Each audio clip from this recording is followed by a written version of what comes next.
नमस्कार मित्रों, आप सभी का हार्दिक स्वागत है मेरे चैनल पर। आज का ये कार्यक्रम कर्क राशि के जातकों के लिए बेहद खास होने वाला है, क्योंकि आगामी 5 वर्ष 2026 से लगा करके और 2027, 28, 29 और 30 कर्क राशि के जातकों के लिए कैसे रहने वाला है। क्योंकि जो ये बड़े ग्रह होते हैं जैसे शनिदेव, राहु, केतु, देवगुरु, बृहस्पति, ये बहुत लंबे समय तक एक राशि में रहते हैं, यानी एक हाउस में रहते हैं, और इनका लंबे समय तक हमारे जीवन पर प्रभाव भी पड़ता है। क्या होगा आने वाले समय 2026 से लगा करके 2030 कैसा दिख रहा है, बड़ी बड़ी भविष्यवाणी होगी आपके लिए। क्या दिख रहा है कुंडली के अनुसार, गोचर के अनुसार क्या दिखाई दे रहा है। जो शनि ग्रह हैं वो अभी आपके भाग्य भाव में हैं और वो फिर आपके दशम भाव में आएंगे, और 2027 से लगा करके पूरे 2030 तक, यानी कि मार्च तक शनिदेव आपके दशम भाव में ही रहने वाले हैं।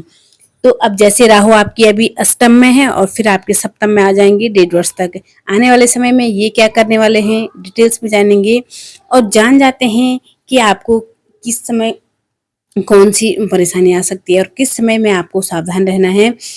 ये राशिफल आपके चंद्र और लग्न राशि पर आधारित है। इसे आप अपने प्रचलित नाम राशि के आधार पर भी आप इस राशिफल को देख सकते हैं। कर्क राशि होती है आपके चौथे नंबर की राशि होती है। शनिदेव आपके अभी भाग्य भाव में है, और भाग्य भाव से शनिदेव को जान लेते हैं। सबसे पहले शनिदेव आपके मई 3 जून से पहले पहले, यानी कि 3 जून से पहले पहले शनिदेव आपके भाग्य भाव में 2027 से लगा करके मार्च 2030 तक शनिदेव आपकी कर्म क्षेत्र में रहेंगे, यानी कि 27, 28 और 29 लगभग शनि आपके दशम भाव में रहेंगे। ये दिखाई दे रहा है क्लियरली कि शनि का आपके दशम भाव में आना आपको रिस्पॉन्सिबिलिटी मिलने वाली है। आप जैसे काफ़ी चीज़ों को गैप करने वाले हैं, यानी पकड़ने वाले हैं, उसमें ज्ञान भी होगा और स्ट्रगल्स भी होगा, अचीवमेंट्स भी होंगे आपके लिए, और वहीं आपको अपॉर्चुनिटी भी मिल सकती है। ये सारी चीज़ें को आप गैप करने वाले हैं जून 2027 से मार्च 2030 तक। शनि आपके दशम भाव में रहेंगे। 30 साल बाद आएंगे शनिदेव आपके दशम भाव में, तो आप समझ सकते हैं, आइडिया लगा सकते हैं कि 30 साल के बाद कर्म के फलदाता का कर्म स्थान में आना। शनि है कर्म के कारक होते हैं, और कहाँ पे आएंगे, कर्म स्थान में ही आएंगे। 10th हाउस हमारे कर्म का होता है, और कर्म के आना में हाउस में आना, आप खाली नहीं बैठ सकते हैं। आप जैसे पहले लेट रहे थे, उठ रहे थे, बैठ रहे थे, सब कुछ कर रहे थे, मजे कर रहे थे जीवन में, लेकिन अब ये मजे आप भूल जाओगे। अब ये एस पॉजिटिव भी है और किसी के लिए नेगेटिव भी हो सकता है। जो लेजी हैं, सोचते हैं हम मेहनत नहीं करेंगे, आप जैसे अपने को 1% भी इम्प्रूव करते हैं, तो आप शनिदेव की दशम भाव में आने से ये आपको जरूर फल देंगे। क्योंकि अभी क्या करने वाले हैं, करियर में परिवर्तन लाएंगे, ट्रांसफर का योग है। कर्क राशि आप क्या क्या हो सकता है कि शनि को दशम भाव में आने दीजिएगा, आपके ट्रांसफर के योग बनेंगे जून 2027 से लेकर के आपके। इसके बाद आपका ट्रांसफर आप करना चाहते हैं, स्वयं से करना चाहते हैं, आप चाहते थे कि मैं कहीं विदेश चले जाऊं, फॉरेन चले जाऊं, ये आपके लिए बहुत अच्छा है। शनि जब आपके दशम भाव में आएंगे, दशम दृष्टि से आपके 12th हाउस को, ये तीसरी दृष्टि से आपके द्वादश भाव को देखेंगे, तो आपकी विदेश जाने के योग भी बनेंगे। अगर आप फॉरेन ट्रेवलिंग करना चाहते हैं तो होगी, लॉन्ग ट्रेवल हो सकती है। आप ऐसे ट्रेवल करेंगे जहाँ पे ज़्यादा वाटर होगा, एक्टिव होगा पानी, यानी आप वहाँ ज़्यादा जाओगे। शनिदेव जब दशम भाव में आएंगे, आपके 4th हाउस को देखेंगे, आप प्रॉपर्टी में चेंज कर सकते हैं, प्रॉपर्टी रेनोवेट कर सकते हैं। आने वाले 2-3 साल के बीच में आप प्रॉपर्टी पे रेनोवेट करना, प्रॉपर्टी बनाना, कहीं बिल्डिंग में रिलेटिव कुछ काम करना, या अपने ही प्रॉपर्टी में कुछ चेंज करना, या फिर कोई गाड़ी खरीदना, या कोई इलेक्ट्रॉनिक चीज़ें खरीदना, कोई गाड़ी वगैरह परचेस करना, ये दिखाई दे रहा है। इसके साथ साथ में एक चीज़ और दिखाई दे रहा है आपके लिए कि आने वाले 1.5 साल के अंतर्गत, 2030 की बात नहीं कर रही हूँ मैं, आने वाले 1.5 साल के बीच में आपके जो कर्क राशि वाले हैं, विवाह होने की भी योग बहुत है। क्योंकि बृहस्पति आपके 2 जून को लग्न में आ जाएंगे, और 1 साल बृहस्पति आपके द्वितीय भाव को भी देखेंगे, बृहस्पति सप्तम भाव को भी देखेंगे, और जो विभाव का होता है। और शनि ग्रह भी जब आपके दशम में आएंगे तो शनि की दृष्टि भी 10वीं दृष्टि आपके सप्तम भाव पर पड़ेगी। इसका मतलब शनि और बृहस्पति दोनों ही 7th हाउस को देखेंगे तो विवाह होने की पॉसिबिलिटी बढ़ जाएगी। इसके साथ साथ में अगर आप जॉब को स्विच करके बिजनेस में आना चाहते हैं तो 1.5 साल के अंदर जो जो आना चाहते हैं उन लोगों के लिए योग बहुत अच्छा है। डेली इनकम से रिलेटिव बहुत अच्छा है। फिर बृहस्पति आपके 2nd हाउस में आएंगे। अभी देवगुरु बृहस्पति 2027 में आपके 2य भाव में आएंगे जून 2028 तक। बोलने से रिलेटिव या आप प्रिंसिपल हो, आप लेक्चरार हो, आप काउंसलर हैं, आप डॉक्टर हैं, आप बोलने से रिलेटिव कोई भी काम करते हैं, ये आपके लिए बहुत अच्छा रहने वाला है जब देवगुरु बृहस्पति आपके 2य भाव में आएंगे। अगर कोई टीचिंग का और करते हैं तो आपके लिए बहुत अच्छा है। जैसे देवगुरु बृहस्पति आपके 4th पराक्रम में आएंगे जून 2028 के बाद। आप ऑनलाइन काम करते हैं, सोशल से रिलेटिव काम करते हैं, सामाजिक कार्य करते हैं, अगर आप कोई स्पिरिचुअल काम करते हैं तो आपके लिए बहुत अच्छा है। शनि ग्रह जब आपके 2030 में आपके 11 भाव में आएंगे, सप्तम भाव के स्वामी और अष्टम भाव के स्वामी होते हैं, और सप्तम में सो करके और अष्टम में सो करके 11 भाव में आएंगे।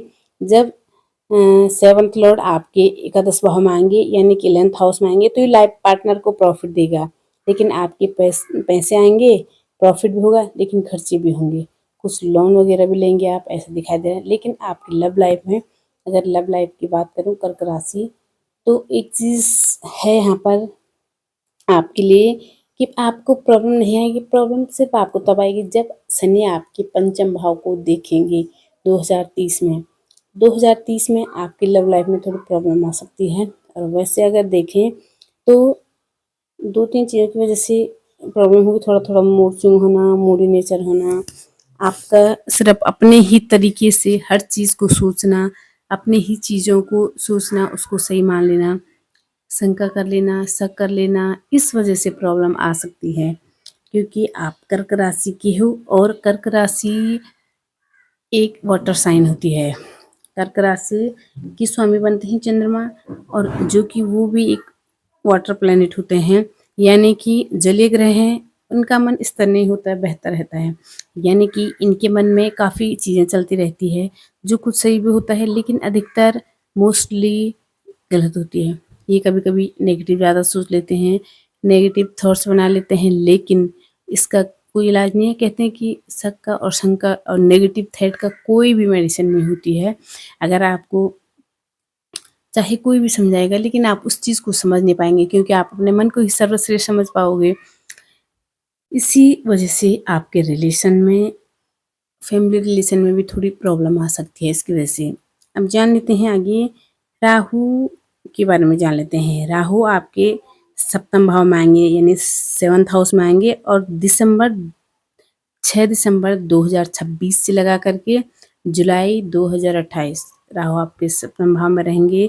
इस टाइम में मैरिड लाइफ में या फिर आप कोई पार्टनर में कुछ कार्य करते हैं तो राहु जब आप सप्तम भाव में होता है, जो सामने वाला ये दावा कर रहे हैं, राहु सामने वाला व्यक्ति खड़ा है चाहे मेल हो या female, 7th house opposite person का होता है, तो हो सकता है राहु सप्तम में होंगे। जो भी आपको दावा कर रहा है कि मैं आपको ये कर सकता हूँ, आपके साथ में इनकम में फ़ायदा दे सकता हूँ, आप मुझे फ़ोन ले, तो आपको ऐसी बिल्कुल भी जो भी आपको बेनिफिट के बारे में बोल रहे हैं, आपने विश्वास नहीं करना है। जब राहु सप्तम हाउस में आएंगे, जो भी आपको बड़े बड़े दावा कर रहे हैं, प्रॉमिस कर रहे हैं, तो आपको बिलीव नहीं करना है। जल्दी से करना है लेकिन जल्दी से बिल्कुल भी नहीं।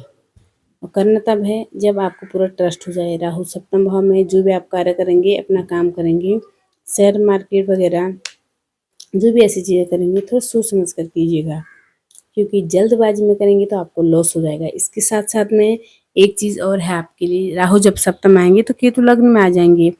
केतु क्या करेंगे, जब केतु लग्न में आएंगे तो आपके 1st हाउस में आएंगे, तो लोग आपके मन के अंदर क्या चल रही है नहीं समझ पाएंगे, आपके आप क्या सोच रहे हैं। वेरी शार्प माइंड देता है, बड़े बहुत ही स्पिरिचुअल कर देते हैं जब केतु लग्न में आएंगे। और सबसे ज़्यादा मज़ा राहु कब देंगे, जब राहु आपके 6वें भाव में करेंगे, राहु बहुत अच्छा फल देंगे जुलाई 2028 से लगा करके पूरे 2029 तक, लास्ट तक, क्योंकि 2030 में राहु, जनवरी 2030 में आपके पंचम में आएंगे, तो 28 से लगा करके 2029 में आपके रोग ऋण शत्रु आपके पास चल कर आएंगे और बोलेंगे हमें माफ कर दो। रोग ऋण शत्रु पर विजय की प्राप्त होगी। राहु जब आपके 6th हाउस में आएंगे, जितने भी कर्ज थे कर्ज मुक्त होंगे। राहु जब भी जैसे कोई लीगल चीज़ें चल रही है समाप्त कर देते हैं, कोई भी शत्रु थे क्लोज बिल्कुल बंद कर देते हैं। राहु 6ठे भाव में बहुत अच्छे माने जाते हैं।